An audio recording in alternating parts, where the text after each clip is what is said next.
kita di Kalam Ramadan, menyejukkan hati meraih ridho ilahi. Gus, setelah kita mengetahui bagaimana dan berbagai macam syahwat tadi yang setelah Gus Din sampaikan, ada satu pertanyaan ini, Gus. Sebenarnya di mana letak syahwat kita ini, Gus?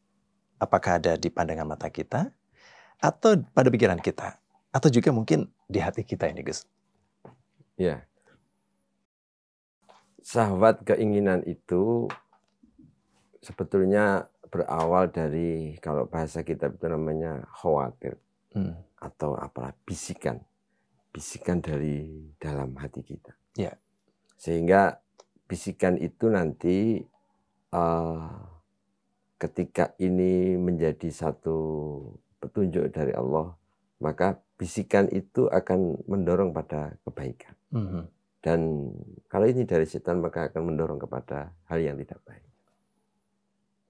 Maka dari mana pusat, kalau bisa dikatakan tadi awal, atau kalau letaknya ya itu dari dalam hati kita ya. Kalau hati seseorang itulah nanti yang akan menggerakkan semua anggota tubuh manusia. Cuman memang kadang awalnya atau bahasanya nyetrumnya itu dari mana, kan begitu. Kalau sebetulnya pusat dari manusia itu ada di hati. Cuman nanti berawal dari mana. Misal, kalau kita mengenal ada maksiat mata. Ya, memang itu dari mata munculnya. Ketika kita melihat seorang lawan jenis, misalnya kita cowok melihat perempuan, ini menjadi awal dari munculnya syahwat itu. Sebetulnya begini, dari istilah kita dari mata turun ke hati, itu betul. Itu betul ya, guys? Iya, itu memang dari situ. Dari mata akan turun ke hati, yang di situ nanti akan menggerakkan, akhirnya muncul syahwat. Juga misal kalau dengan lawan jenis bersentuhan, ya karena bersentuhan itulah nyetrumnya sampai ke hati. Jadi pusatnya ada di hati, dan itulah nanti yang akan menggerakkan semua anggota tubuh untuk akhirnya melakukan hal-hal yang dalam tanda kutip baik atau menjadi tidak baik, itu di situ. Begitu ya. Jadi dorongan-dorongan baik dari indera panca indera kita, bahkan dari indera peraba atau sentuhan tadi yang disampaikan Gus Din, itu akan menggerakkan hati. Tergantung nanti kembali ke hati berarti ya, Gus ya? Ya, hati itu yang menjadi inti dari semua amaliyah perbuatan manusia itu berawal dari hatinya. Maka disinilah pusat nanti hati akan mengolah kepada pikiran, terus akhirnya dia mempunyai strategi atau apa, muncullah satu hal yang tidak baik itu. Tidak baik ya. Baik, terima kasih.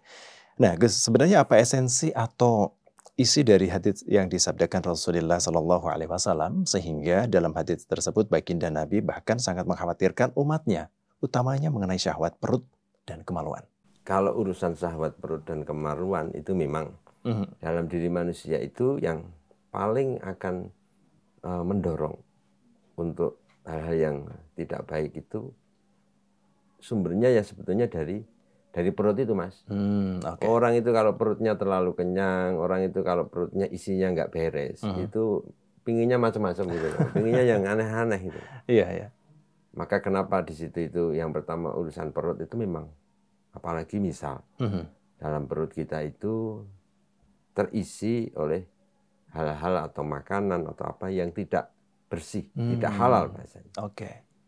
Itu bahasanya bukan hanya ya dimaksud perut itu kan biasanya orang urusannya makanan masuk ke perut, sebetulnya itu kan nanti menjadi kesatuan dari tubuh kita, menjadi darah, menjadi apa. Dari makanan itu nanti akan mengirimkan bahasanya, mengirimkan sinyal-sinyal yang tidak baik itu. Ketika orang makan barang haram, meminum khamr, itu akan menjadikan semua organ tubuh itu menjadi, bahasanya itu ada yang tidak beres karena dari makanan-makanan itu. Termasuk bahwa kalau dalam kitab tasawuf memang orang itu cenderung nantinya terdorong untuk menjadi malas beribadah, melakukan itu karena makanan yang tidak baik. Kekenyangan itu kan juga akan berakibat tidak baik juga dalam semangat untuk mendorong kepada ibadah. Ibadah ya. Yang kedua untuk urusan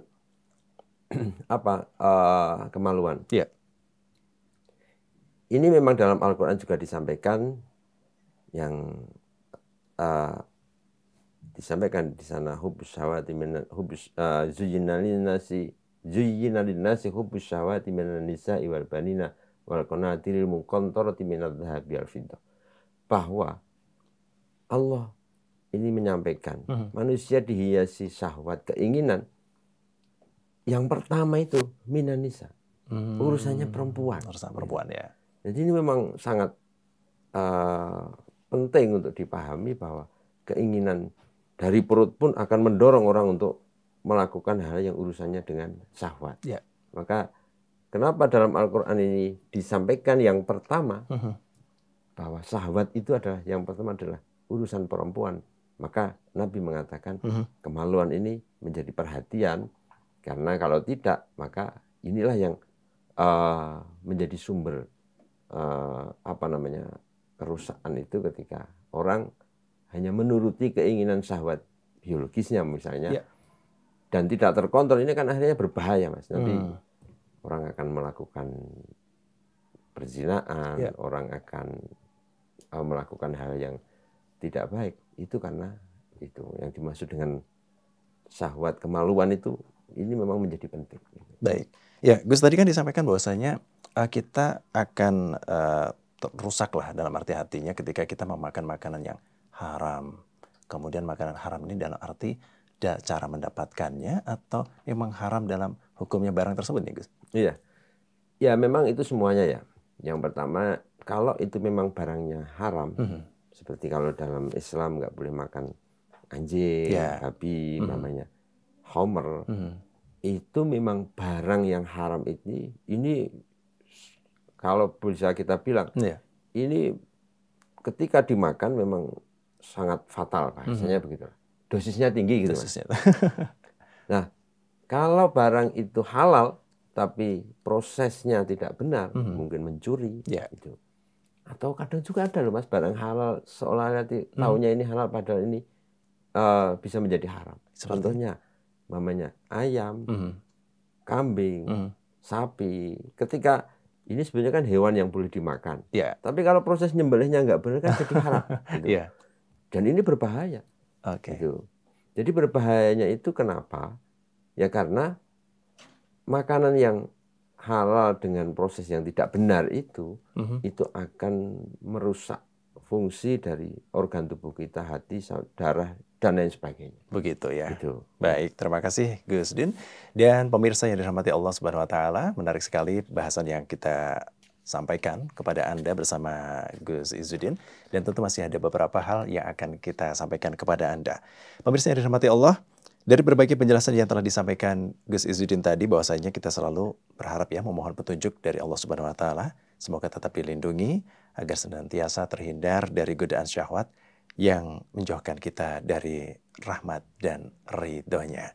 Bagaimana kita menyikapi semakin maraknya tayangan-tayangan yang mengundang syahwat melalui berbagai media di sekitar kita? Kami akan hadirkan untuk Anda.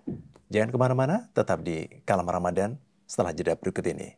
Kalam Ramadan, menyejukkan hati, meraih ridho ilahi.